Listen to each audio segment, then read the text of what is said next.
Hey y'all, welcome back to my channel. I am the Divine One and I'm bringing you yet another assortment. Hey y'all, welcome back to my channel where you know the truth stays throwing haymakers hitting as hard as these bills on the first of the month. Before we get into it, go ahead and hit the like button like it owes you back child support. Shout out to my day ones and to the new subscribers. Welcome to the discussion. Now Walmart got the nerve to try and blame Trump for their high ass prices, and listen, I know some of you almost threw your EBT card at the screen. Not because I agree with Trump often, because I don't, but this time he's not lying.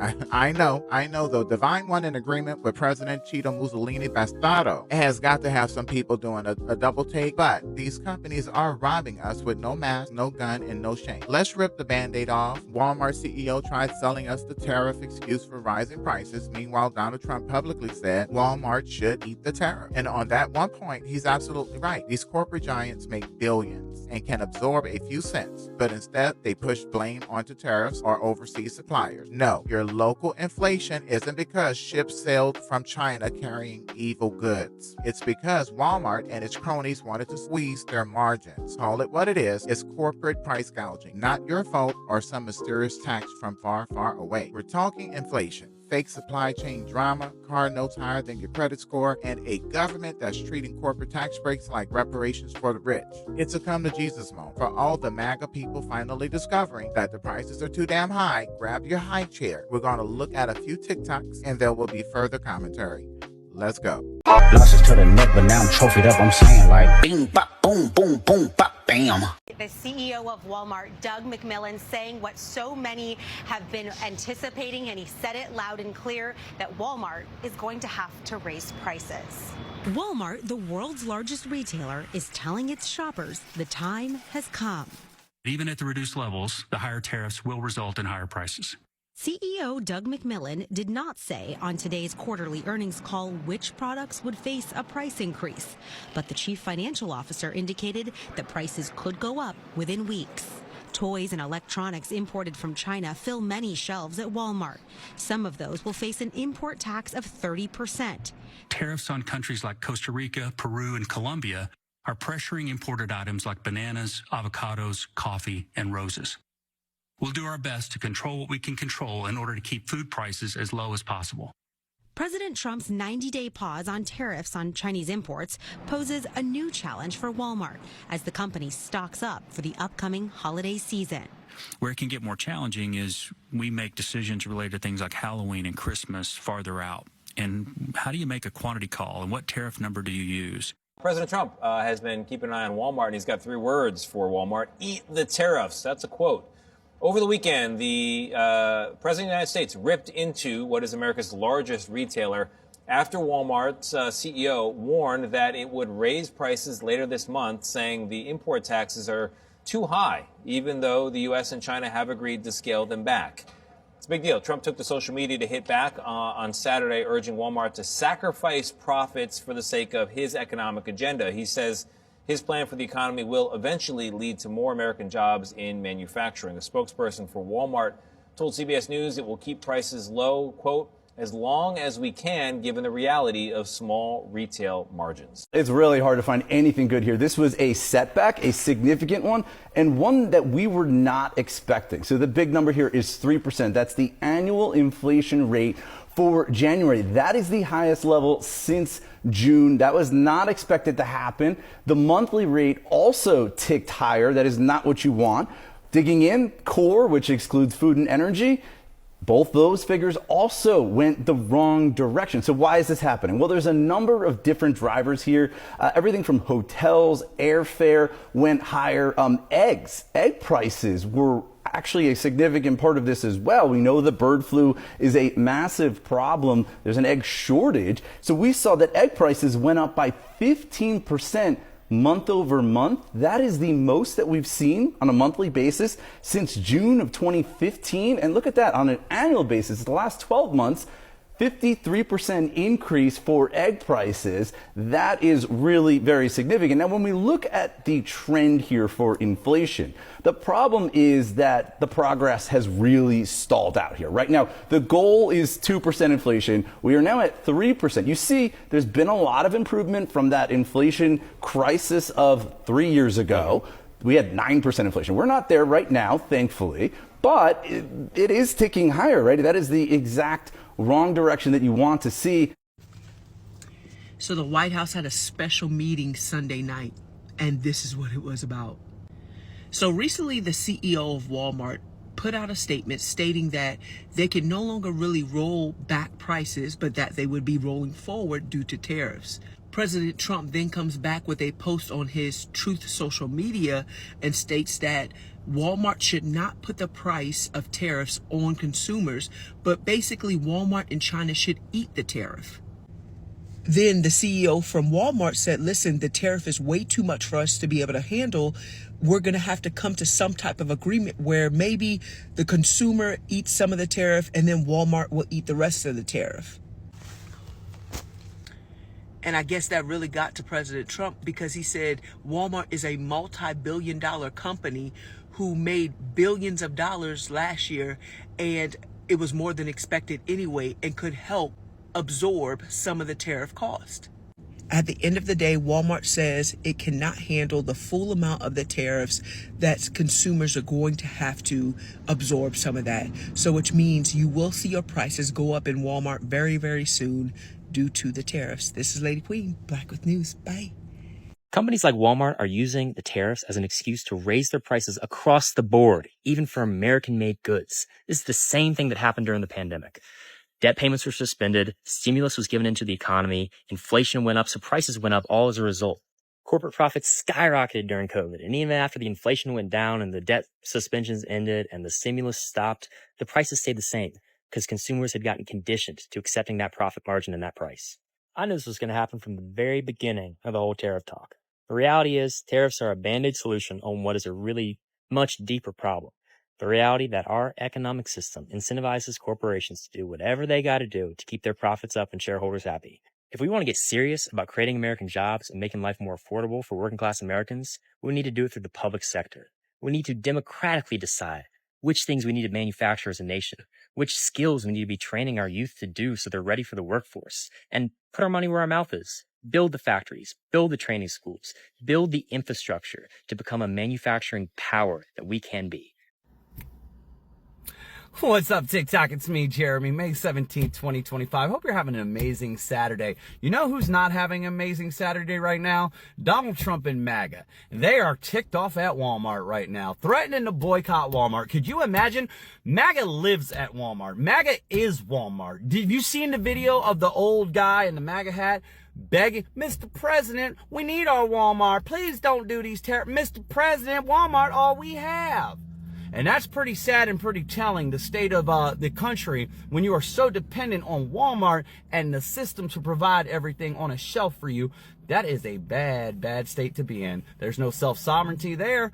But everyone also is starting to, not everyone, but people are starting to ask, but I thought China was supposed to pay the tariffs because Trump's saying, eat the tariffs, Walmart. Don't you put that on the customer.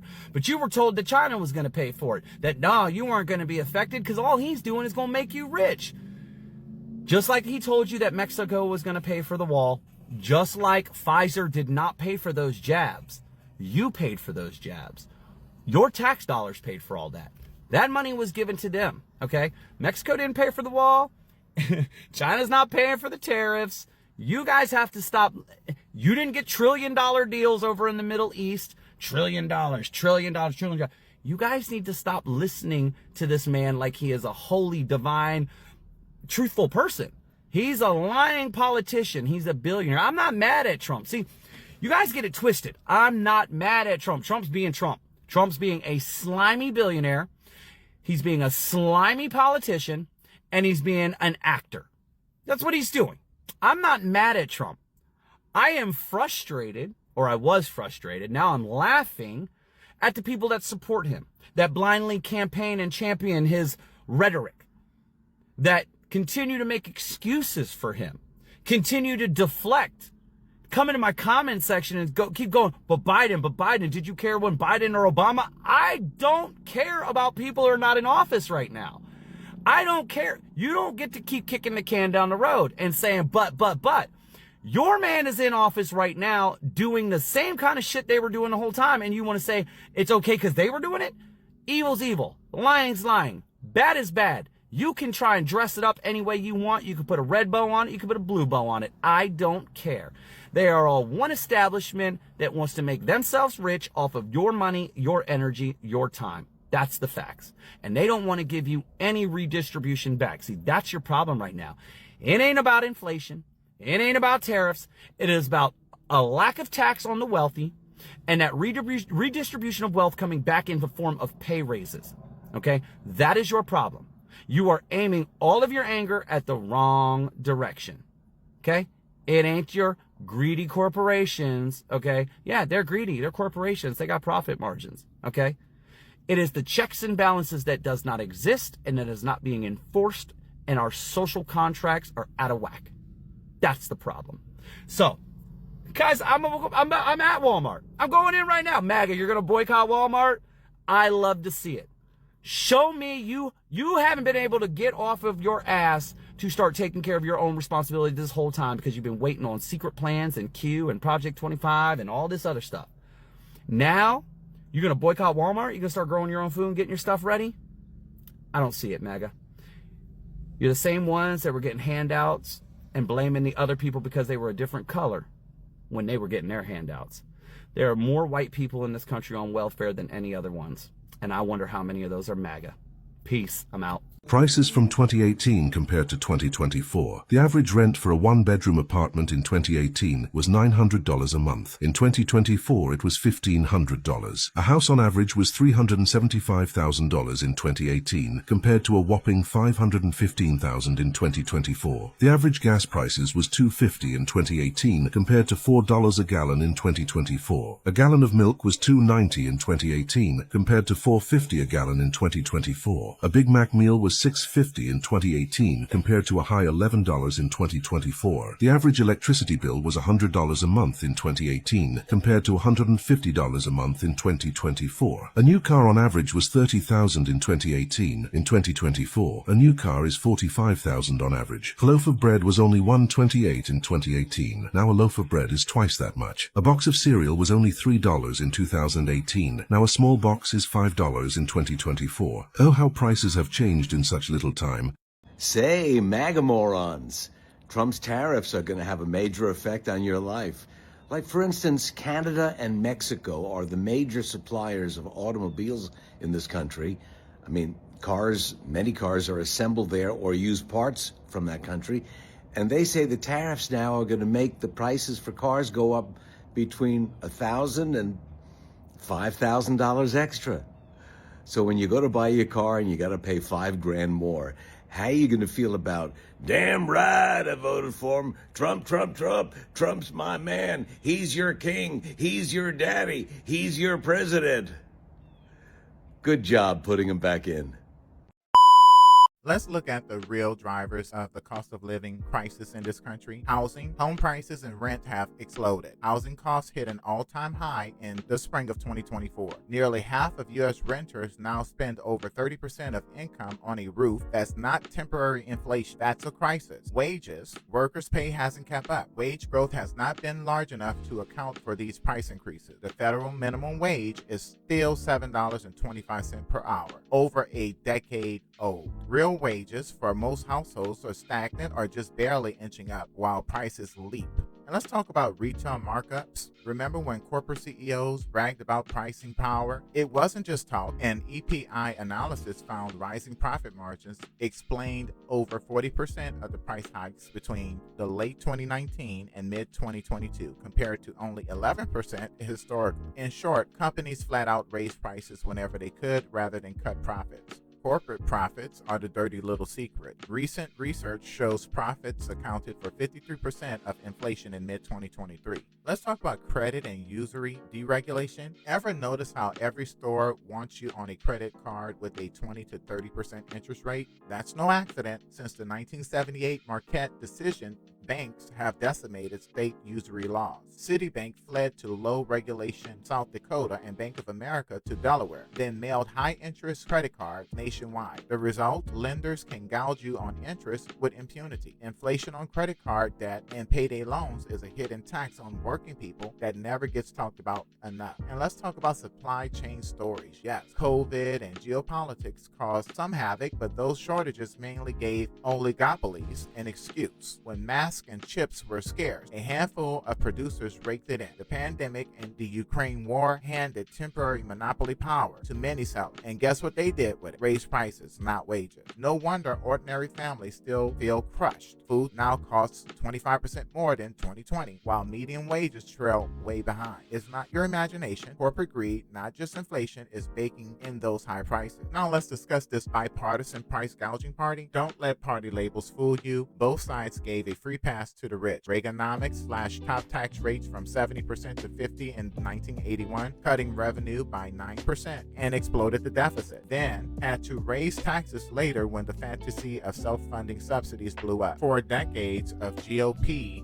giveaways followed. Clinton had to claw back Bush's pro-rich cuts, Obama quietly extended some, and Trump handed Wall Street a $1.5 trillion corporate tax bonanza in 2017. Today, the top rate is 37% versus 70% in 1980. Congress recently cheered on more permanent cuts. Meanwhile, Democrats piously bemoaned corporate greed but mostly passed debt finance giveaways or overlooked monopoly. Sure, Elizabeth Warren rightfully scolded the Fed that concentrated corporate power fueled price gouging, but beyond rhetoric, nothing changed. Wall Street profits and executive pay keep climbing under both red and blue regimes. Even as inflation surged, CEOs admitted they found ways to dump higher costs into our wallets, yet neither party forced them to stop. The Fed, they stare at the labor market and say these profit spikes aren't just from overheated wages, shrug, and focus on rate. In practice, politicians of all stripes act like bookies. They rig the game for corporations, then sell us snake oil cures. Tax cuts for the wealthy, lax antitrust enforcement, and bank deregulation, all without the glorious growth they promised. Then, when consumers scream, both parties play different tunes. Republicans point at the Fed or Joe's spending. Democrats wag fingers at Wall Street, i.e. Biden's token 15% minimum corporate tax in 2022.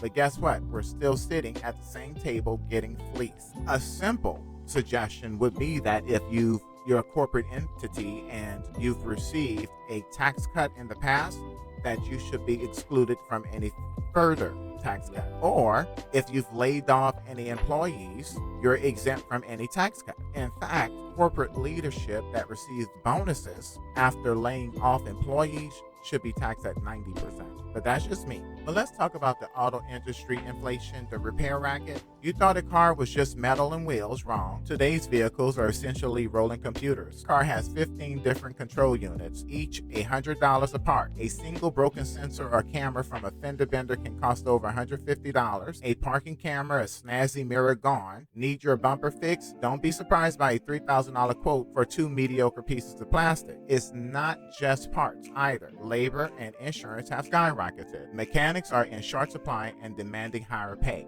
Mechanic and collision shops are driving up charges 20% above pre-pandemic levels. Insurers pass that on. U.S. auto insurance rates are now 40% higher than 2019. The Minneapolis Fed finds vehicle repair inflation at 17% over the past year, far above the 4% headline CPI. So every ding, every drip from your old clunker now threatens financial ruin for a person who's living paycheck to paycheck. Corporations smile at this. They sold you the gadget-laden car, charged a premium, and now collect again when it breaks. It's a modern protection racket. You pay once at the lot, again at the junkyard. Now let's talk about this housing, the rat race to nowhere land. Everywhere you look, people are crying about how high the rent is. At one point, I do believe we had the high rent party or something. Why? Because home costs a fortune.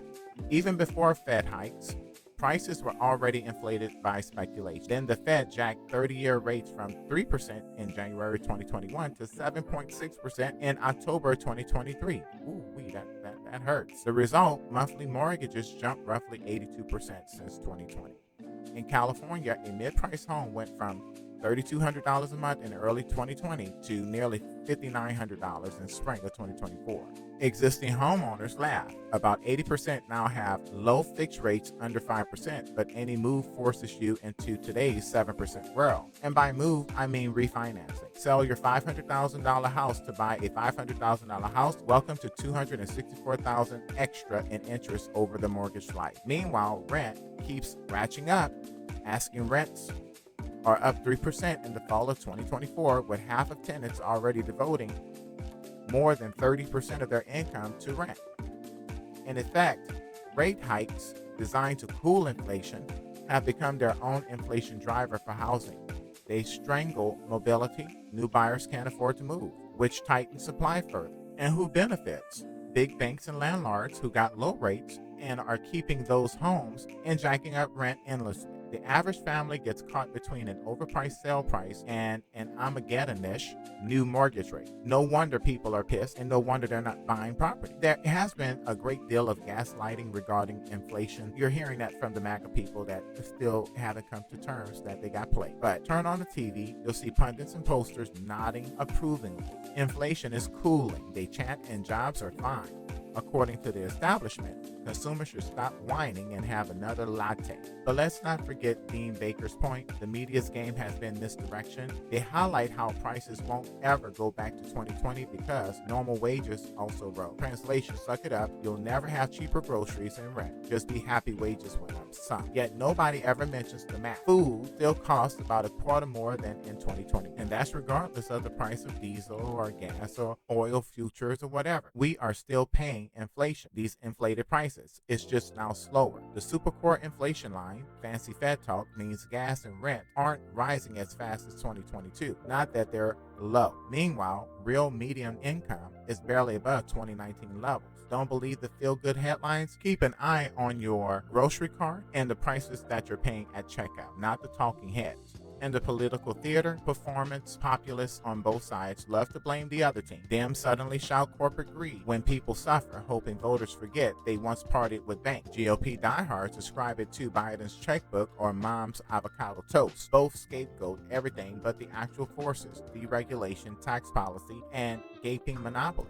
In short, we're being told to quarrel over mirrors while the real thieves are grabbing the cat. And let's talk about the scapegoating and self-sabotaging, the not-so-hidden dividers. And what are rank and file folks focusing on? A lot of anger is directed at the other. Immigrants, Muslim, black people, women with too many kids, the trans community, the gays, the usual scapegoats. This is political and economic suicide. Surveys find that cultural resentment, not economic pain, was the bigger fuel behind Trump's rise. White people who felt displaced by foreign influence were 3.5 times more likely to back him. You read that right. Fear of newcomers mattered more than poverty. May they be comforted in their home. Meanwhile, millions struggling economically voted for the very class that rigged the system against them. Why? Because hate is easier than organizing. Yelling at brown people for rising prices or pointing at the evil Chinese exporters won't lower your rent or lift your wages. It's the toxic twist of performative populism. Blame everyone but the corporate oligarchs who both parties serve. Wokish commercials about diversity get more airtime than debates on antitrust enforcement. And the result? You got again while feeling smug about it. Wake up, dear ones. Focusing on racism or gender wars while ignoring economic justice is a self-inflicted wound. Racism, sexism, xenophobia, transphobia, none of these will pay your mortgage. Only stronger labor rights, competition laws, and progressive taxation will. Yet too many voters cheer on charlatans who prize those culture wars over fixing poverty. It's time to stop sabotaging your own interests for the sake of the next tweet storm or cable news brawl. And let's talk about the corporate hall of shame.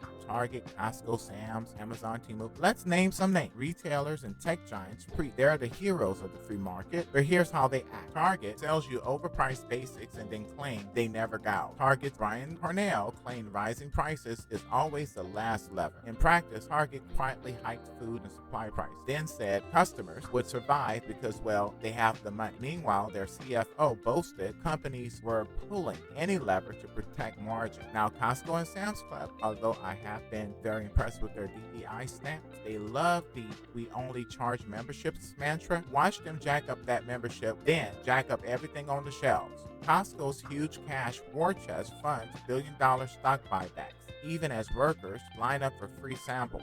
Sam's Club, Walmart's club cousin, is the same racket. They'll brag about the savings, but pocket more in fees and overpriced fuel. These members-only clubs have been happily taking both your membership dues and inflation tax. Amazon urges lowest prices, child, please. Bezos' empire taxes Americans on every single angle. Prime fees, third-party seller fees, and marking up basic under the guise of convenience.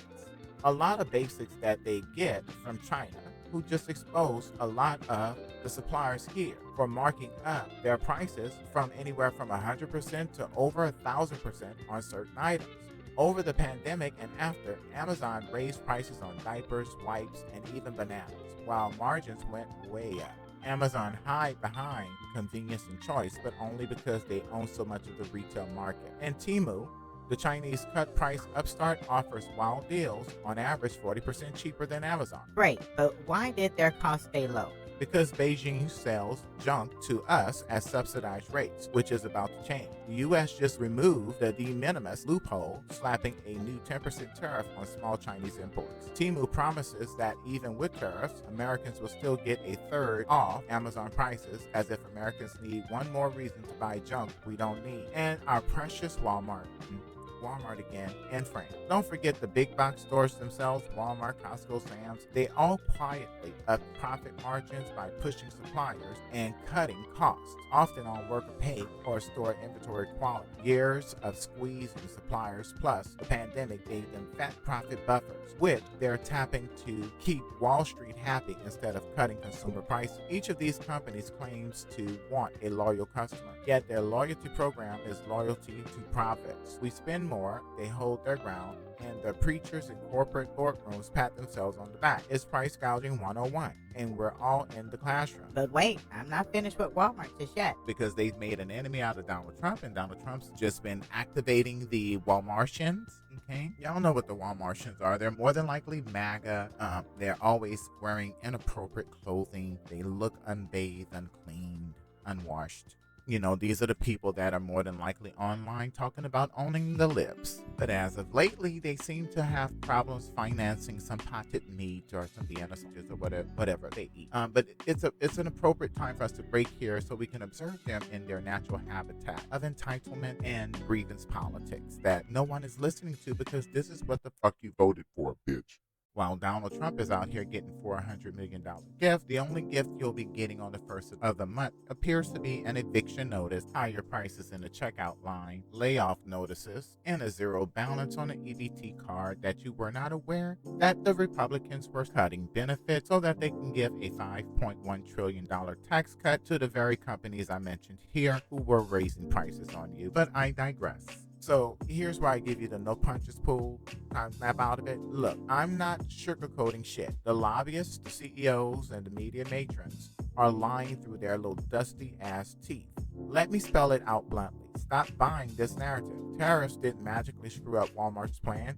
They're greedy. The Fed rate hikes didn't save the middle class. Our system's built to favor the already wealthy, and those hikes ended up hurting new buyers and renters most. Politicians of both parties claim to fight for you, but they cozy up to the donors who fund those price hikes. And all the while, people who feel betrayed by the economy are looking the wrong way. No, it's not the gays. No, it's not the trans. No, it's not black people. No, it's not the Mexicans trying to pick your avocados. No, it's not DEI. No, it's not affirmative action. No, it's not the woke agenda. And no, it's not China. Okay? So what's the fix? First, call out the lies. When someone mutters go woke or go broke, or rants about immigration as the cause of your pain, remind them that we're getting bilked by billionaires, not by immigrants. When a CEO claims we won't raise prices just to gouge, look at their profit state. Reaganism and its heirs promise trickle down. It never happened. The math fails. The studies prove it. So we should not be engaging in a $5 trillion tax giveaway to the people who are price gouging, because that's where the money's going. Middle class Americans were promised better by each so-called tax cut. Instead, we got higher deficits, more inequality, and retailers jacking up prices. And what needs needs to happen is we need to demand action. Anti-monopoly enforcement, higher corporate taxes, higher wages. Yes, big wage hikes, not just tax refunds. Affordable housing programs, expanded transit to reduce commuting costs, and real credit regulations to tame the loan sharks. Politicians may balk, but voters can rise up. Unionize, vote for honest populists or just grassroots movement, and refuse to be scared off by culture wars and smokescreen. None of this will happen if the argument stays that migrants or Mexicans or minorities are to blame. That's a murder-suicide for the working class. The villains here are the ones stuffing their vote while ordinary folks pay more for toothpaste and electricity every month. Stand up and say it, because once you see through the media gaslighting, the whole scam falls apart. In summary, inflation is a problem, but it isn't a ghost or an accident.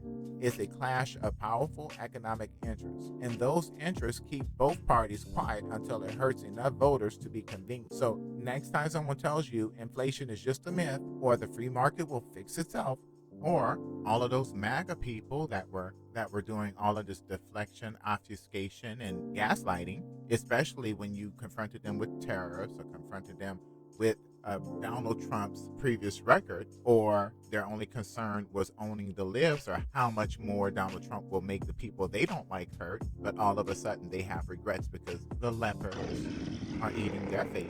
Now, I would suggest telling those people, I told you so. It does bring me great joy, I can tell you that. But letting them know if they're truly remorseful and regretful and they feel they've suffered enough, then November in 2026 is the midterm election. Hopefully electing people who will increase wages and stop the endless price gouging by these major corporate conglomerates will take priority over their previous motivation in the 2024 election of owning the libs. In either case, have the day you voted for. Well, it looks like our time is up. I thank you for making the time to go through it to the end with me. Like, share, and subscribe, please, and thank you.